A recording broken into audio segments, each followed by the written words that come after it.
Let's bring in former astronaut and commander of the International Space Station, Leroy Chiao. Leroy, it's so good to see you, as always. Let's talk about the thing that Priscilla just mentioned, because I think it's what I'm seeing everywhere on the internet. The idea that this is she described it, space tourism for the rich and famous. We have heard people say this is gluttonous. This is rich people on a quick flight. They're not astronauts. What's the point? I will admit, a few years ago, when we started seeing private companies venture into space, I had a lot of the same feelings as an outsider. But a thing I thought about today watching this, I looked at that and I was like, look, those are people who aren't astronauts. They barely trained. I think they were down there for like 2 or 3 days.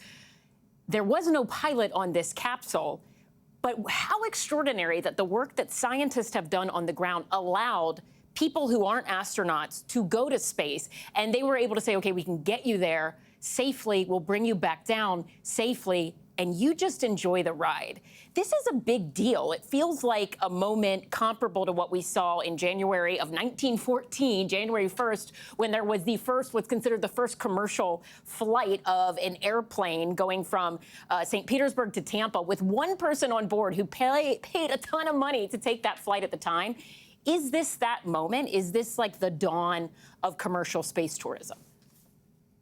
Well, this was certainly a testament to the engineers of Blue Origin. They clearly have worked many years and developed a very reliable and robust vehicle. It's been flying for a few years now. It was down a few years ago for about 2 years when there was a failure in a booster with no people on board, thankfully. You know, as you said, this flight was fully automatic. There were no controls. There's no manual takeover or anything like that. So there was really no training except for, similar to an airline, you know, being instructed on how to fasten your seatbelt, basically. And so what you're seeing here is the ability to take people. It's kind of like a you know, self-driving taxi or something like that, right? And so, yes, this will get more people into space, but it's still not inexpensive, right? Mm-hmm. You or I probably can't afford the price of a ticket to go even suborbital. They didn't even go into orbit. They went up about 62 miles, just about beyond the von Karman line of 100 kilometers. They got to experience space, and I'm happy that they were able to do that. I'm happy for these individuals that they got to see the Earth limb and the Earth and had experienced weightlessness for a couple of minutes at least. And, you know, it's great. But, you know, I think we need to not get too far ahead of ourselves. You know, to flying across the ocean solo, that takes a little bit more training and a little bit more skill than being a celebrity or having the means to buy a ticket just to go and go for a fun ride.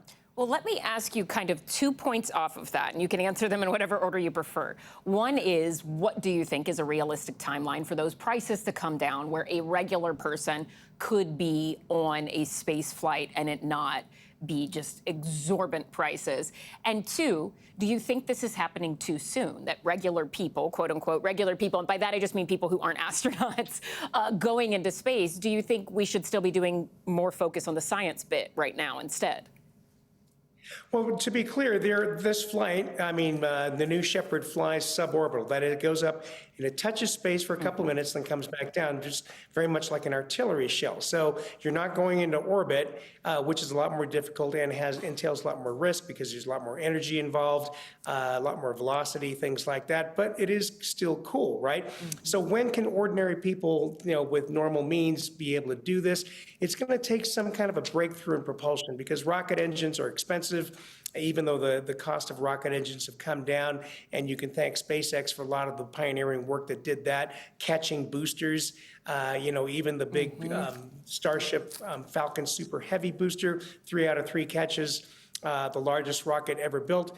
Blue Origin did start that with their New Shepard booster, but you know, like I said, it just goes pretty much straight up and straight back down.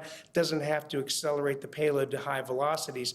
So, you know, it is something that is going to be out of reach for a while for quote unquote normal people. You know, I believe, you know, Virgin Galactic was selling rides for somewhere around $250,000. I don't know what, you know, what Blue Origin is charging for a regular ticket, but it's going to take a while to get there. Leroy Chiao, thank you so much. We appreciate your time and insights as always. My